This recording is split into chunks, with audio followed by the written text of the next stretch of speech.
Thank you for that warm introduction. Thank you, Adrian. Your Excellency, fellow Londoners, it's a real honour to be here today along with the Chief Rabbi, Francis, Rushnara and Ruth. And can I just say this, I know it's 80 years on, but for the avoidance of doubt, I do not condone the bribing of Met Police officers.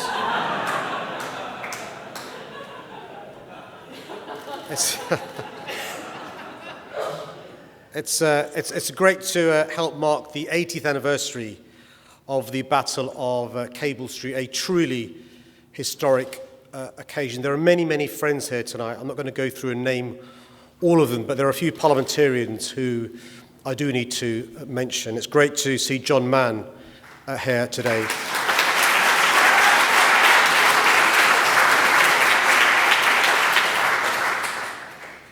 It's good to see Dawn Butler, Stephen Timms, Meg Hillier here today as well. And the Mayor of Hamlets, John Biggs is here as well. It's good to see John here.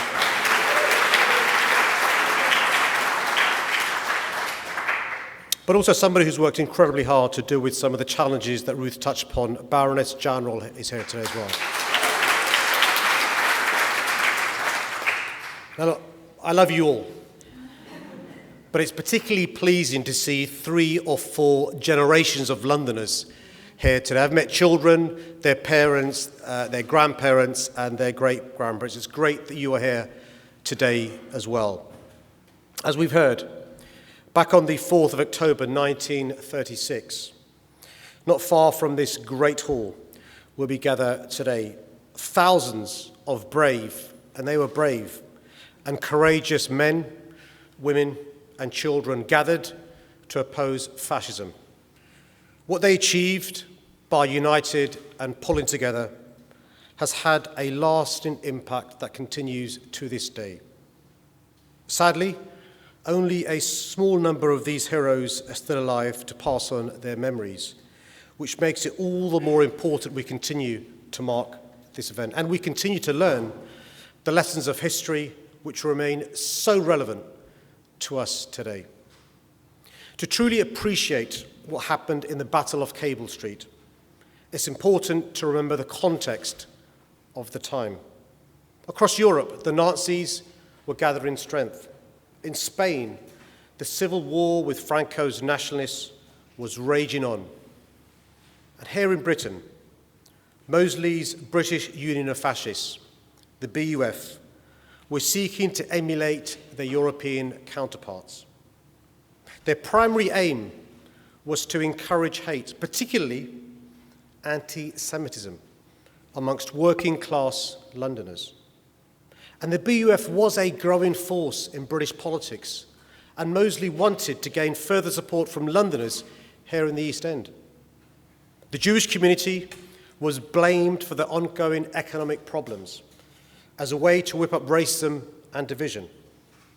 And with the increasing intimidation of the Jewish population, the similarities were painfully clear between the methods of Mosley's black shirts in London and Hitler's brown shirts in Nazi Germany. So the threat from the fascists was very real at the time, and the plan to march thousands of black shirts into the heart of East End was a clear provocation and a statement of intent. By that day, as we know, the fascists failed and were forced into a humiliating retreat, something achieved only through the power of people and communities coming together. Jewish East Enders, Irish dock workers, trade unionists, Labour Party members, and many, many more. They formed a coalition of people coming together in solidarity to reject fascism and everything associated with it. We can't pretend this brought an end to anti-Semitism in London, something we know all too well, nor that it led to the immediate defeat of the BUF or the demise of Mosley. But it was a significant turning point, a victory that had lasting repercussions, because it showed that fascism could be resisted through communities united across ethnic and cultural divides. And what's vital to remember is that this mass mobilization of so many people was only possible because of the historic social bonds that had been established between the Jewish and Irish immigrant communities in the East End. And this is an important lesson to me today. When fighting the global threat of extremism, we need to come together. Many of those who stood at Gardiner's Corner and manned the barricades during the Battle of Cable Street were purely motivated through solidarity with their friends and neighbours. They knew each other, they'd spent time together, and they'd helped each other before. Jewish families, for example, had taken in the hungry children of Irish dock workers during the strike of 1911, something that was never forgotten by the Irish. And this story of solidarity and social integration has inspired many people over the last 80 years and should continue to inspire us now. London today is more diverse than ever before, and on the whole is a shining example of how people from different backgrounds can live side by side. The Chief Rabbi talked about uniformity and unity. We don't simply tolerate each other, but respect and celebrate our backgrounds and differences. But we're far from perfect, and social integration is not keeping pace with the rate of change of our city. The less integrated our society becomes, the greater the economic and social cost we face now and in the future.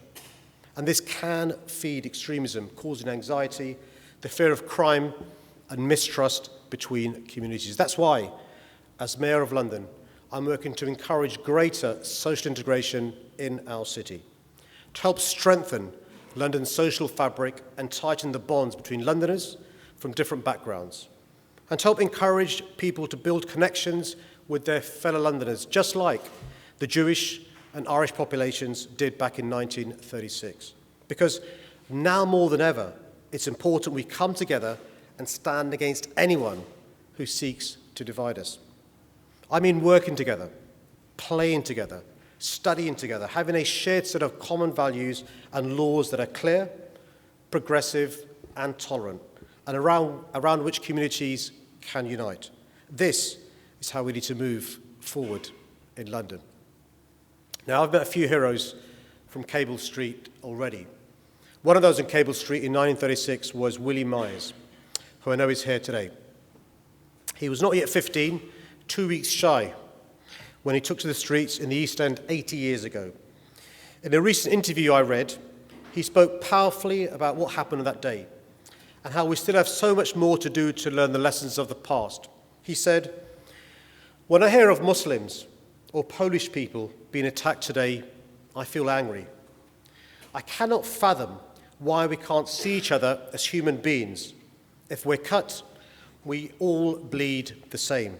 Willie, I think, I can speak for everyone in this hall today when I say we share your anger. We share your frustration that there's still so much racism and prejudice 80 years on. Depressingly, anti-Semitism has been on the rise again in recent years. And following the EU referendum, as Francis said, we've seen a huge spike in reported hate crime across our country, something that is completely unacceptable.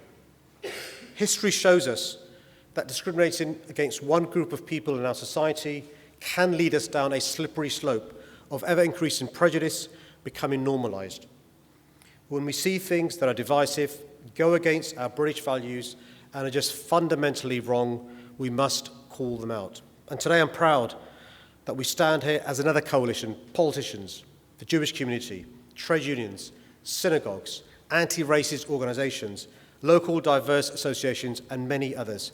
We form a coalition not only to honour and remember the brave people who fought against fascism in 1936, but to show our commitment and resolve now, 80 years on, to continue that fight. To say we'll never let fascism, racism, or prejudice prevail.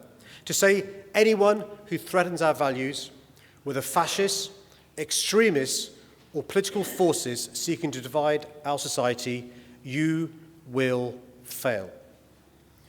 That day back in 1936, as we've heard, the crowd shouted the Spanish Civil War slogan, "No pasaran," they shall not pass, a powerful phrase that still resonates to this day. And this resoluteness, encapsulated in that phrase, "they shall not pass," is something we must continue to put into action as we vow to fight the far right, extremists, and hate crime today. Let me end by saying this. We, the Jewish community, trade unionists, Labour members, and others here today should be proud of what happened in the Battle of Cable Street. Together, we must ensure that this significant moment in British history is never forgotten. We must ensure to learn the lessons of our history and pass them on to the next generation. And in doing so, we must work to encourage greater social integration at the same time as uniting in a common cause to fight hate crime, racism, and fascism wherever we find it today. This is how we best honour those brave men, women, and children who took part in the Battle of Cable Street 80 years ago. Thank you.